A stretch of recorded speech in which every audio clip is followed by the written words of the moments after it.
BNP যদি জুলাই বিপ্লবের চেতনা বাস্তবায়ন করতে ব্যর্থ হয়, আমাদের এই ইস্পাত কঠিন ঐক্য আরো দৃঢ় হতে থাকবে। এই দৃঢ় হতে হতে বিএনপির বিরুদ্ধে গণবিস্ফোরণে পরিণত হবে ইনশাআল্লাহ। জাতির সাথে তামাশা বিএনপি যদি বন্ধ না করে, তাহলে বিএনপির পরিণাম ভালো হওয়ার কোনো সম্ভাবনা নাই। আমরা ছোটকালে খেলাধুলা করতাম বিভিন্ন ধরনের।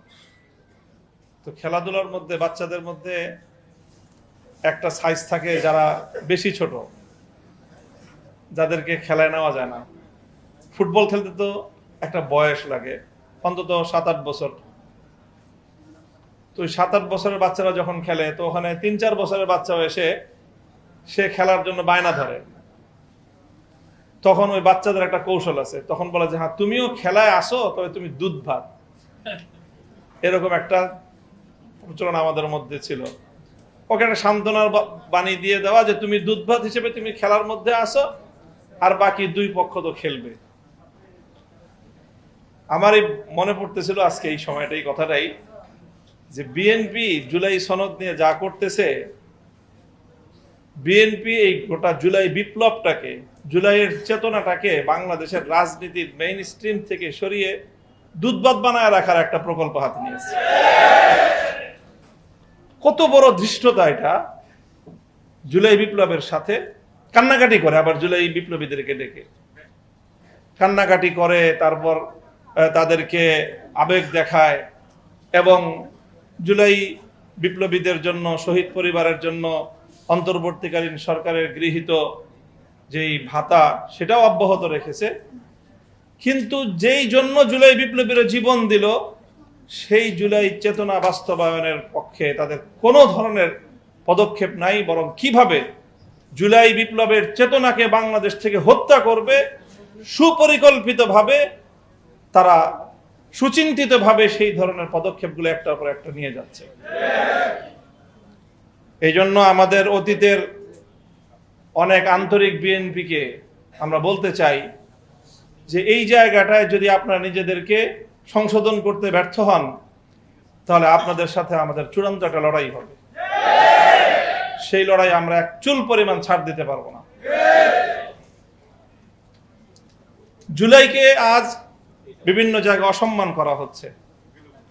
এক শ্রেণীর কথা বারবার বলা হচ্ছে, মিডিয়ার এক শ্রেণীর মানুষ এবং বিশেষ করে আমাদের শিল্প সংস্কৃতি জগতের কিছু চিহ্নিত মুখ জুলাই সনদকে অপমান করে অশ্লীল বাক্যবাণে তারা জুলাইকে জর্জরিত করার চেষ্টা করছে। জুলাই গ্রাফিতির উপর অসম্মানজনক, চরম অপমানজনক আচরণ করা হচ্ছে, আর বিএনপি জুলাই যোদ্ধাদেরকে ডেকে কান্নাকাটি করে।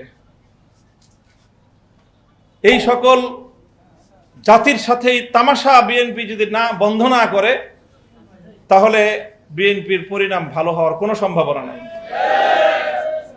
আমরা পরিষ্কার কথা বলি, আগে অতীতে আমরা বিএনপির উপর নির্ভর করে প্রতিটি স্বৈরাচার বিরোধী আন্দোলনের শেষে আমরা ক্ষতিগ্রস্ত হয়েছি, কারণ বিএনপি সময় মতো ক্ষমতায় গিয়ে সেই বিষয়গুলি বাস্তবায়ন করার চেষ্টা করে না। এবার কিন্তু আমরা আর বিএনপির উপর নির্ভর করছি না, আমরা বিকল্প পথ বেছে নিচ্ছি। বিএনপি যদি জুলাই বিপ্লবের চেতনা বাস্তবায়ন করতে ব্যর্থ হয়, আমাদের এই ইস্পাত কঠিন ঐক্য আরো দৃঢ় হতে থাকবে। এই দৃঢ় হতে হতে বিএনপির বিরুদ্ধে গণবিস্ফোরণে পরিণত হবে ইনশাআল্লাহ।